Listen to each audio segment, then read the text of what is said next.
जारी रहेंगी। फहद चौधरी हमें अपडेट कर रहे हैं। फहद साथ ही रहिएगा। एहतशाम साहब भी हमें ज्वाइन कर चुके हैं। एहतशाम साहब, इससे कबल भी हम यही बात कर रहे थे कि बड़ी डेवलपमेंट है और बड़ी पेशरफ के मौके पर ये बड़ी मुलाकात हुई है। आगे भी बहुत बड़ी खबरें सामने आने वाली हैं, क्या कहेंगे? देखें गौर, इसमें कोई दो राय नहीं है कि ये इंसानी तारीख में, लड़ाइयों की तारीख में ये जिस तरह से हमने देखा है कि एक इवेंट सामने आया है, ये जिस तरीके से पूरी दुनिया इसकी लपेट में आई है ईरान अमेरिका की जंग में, और उसमें जो एक डर्टी प्लेयर का रोल प्ले किया इजराइल ने, उसकी वजह से आज सारी दुनिया जो है ना मुश्किलात का शिकार है और फिर किसी के पास कोई सोल्यूशन नहीं था। अब ये देखें, हमेशा ये होता है कि दो लड़ने वाले ममालिक या तो एक दूसरे को हरा देते हैं या तो जाके बूट्स ऑन ग्राउंड उनकी जगह पे कब्जा करते हैं। दूसरी बात ये होती है कि आप अगर किसी को मुल्क को हरा देते हैं तो लोग खड़े हो जाते हैं उनके, और उनकी पॉपुलेशन अब उस मुल्क के क़यादत के खिलाफ हो जाती है। तो ये अमेरिका तो नहीं कर सका, उनको तो सबसे ज़्यादा क्रिटिसिज्म का सामना यही करना पड़ रहा है कि भाई आपने इतना कुछ किया ना, आपने कब्जा किया, और ये जो आपको नेतन्याहू ने झूठ बोला था कि जिस दिन आप बमबारी करेंगे लोग खड़े होंगे अमेरिका के, अपना ईरानी अवाम अपनी रजीम के खिलाफ खड़े हो जाएंगे। वो तो यही कहते हैं कि भाई ठीक है हम रजीम के खिलाफ तो हैं, लेकिन जब लड़ाई की बात होगी बड़ी नेशनलिस्ट कौम है, वो अपने रजीम के साथ खड़े हो गए। ये एक बहुत बड़ा सेटबैक था।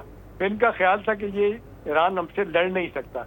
आज देख लें, आज गौर मिलिट्री तारीख जो पढ़ते हैं लिखते हैं वो ये बात कर रहे हैं कि किसी को अंदाजा नहीं था कि ईरान के पास इतनी तादाद में ड्रोन्स हैं, इतनी तादाद में बैलिस्टिक मिसाइल हैं, इतनी तादाद में और इतना असला उनके पास है।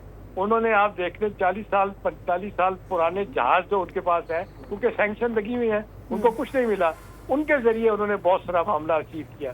तो अब दुनिया हैरान हो गई कि ये क्या हुआ है। और फिर जिस तरीके से जंग बंद करने की बात हुई, जब कोई जीता नहीं है तो नतीजतन फिर उनको इंटरलोक्यूटर की जरूरत पड़ी कि बीच में कोई आए और जंग बंदी कराए। तो जंग बंदी कराने में आपने देखा कि जहाँ पर कि रूस के, चाइना के भी पॉलिटिकल इंटरेस्ट थे, वो भी चाहते थे कि जंग बंदी इस तरह हो कि वो ह्यूमिलिएशन अमेरिका के लिए आए, तो उनको भी।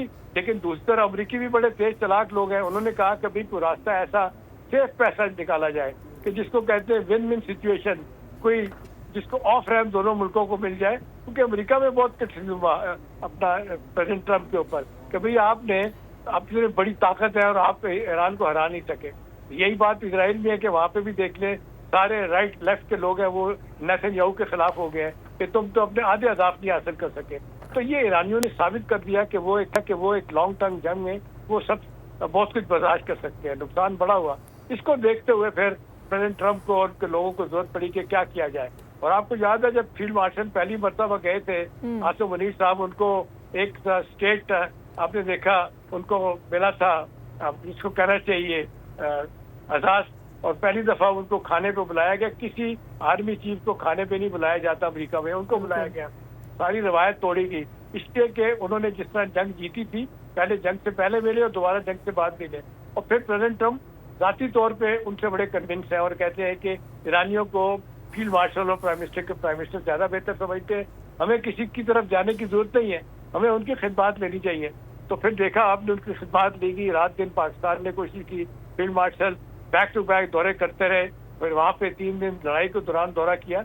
और मेरी तो इत्तला ये है कि उन्होंने इवेंचुअली जाके किसी शख्स से जो मुलाकात नहीं कर रहे थे, वो आपने देखा कि सुप्रीम लीडर मुश्तबा खमनाई, उनसे उनकी मुलाकात हुई।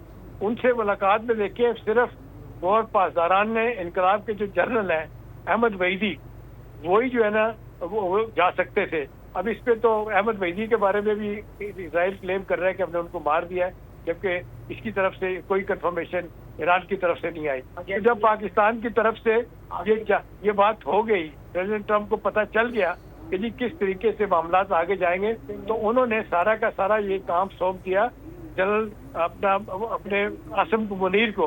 आसिम मुनीर ने फिर उनको कन्विंस किया कि अब इसकी टाइमिंग ये है। ईरानी क़यादत को उन्होंने बताया कि इसकी टाइमिंग ये है कि आप थोड़ा सा पीछे हट जाए, थोड़ा सा अमेरिकी हम पीछे हटाते हैं तो आप एक जिसको कहते हैं ऑनरेबल एग्जिट के साथ इस जंग को आप लोग कहेंगे जीते भी हैं, और फिर आइंदा की आपकी मुश्किलात कम होगी।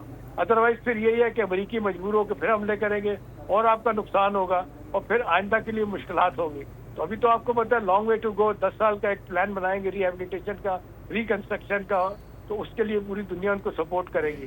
تو میرا خیال ہے یہ سب کچھ پاکستان نے الحمدللہ کروا کے دکھایا.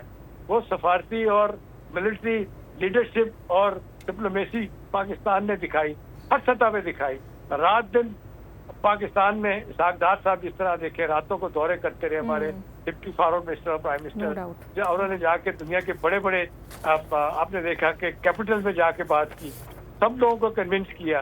سب لوگ اور بات یہ ہے کہ پاکستان پہ یقین کرنا شروع ہو گیا.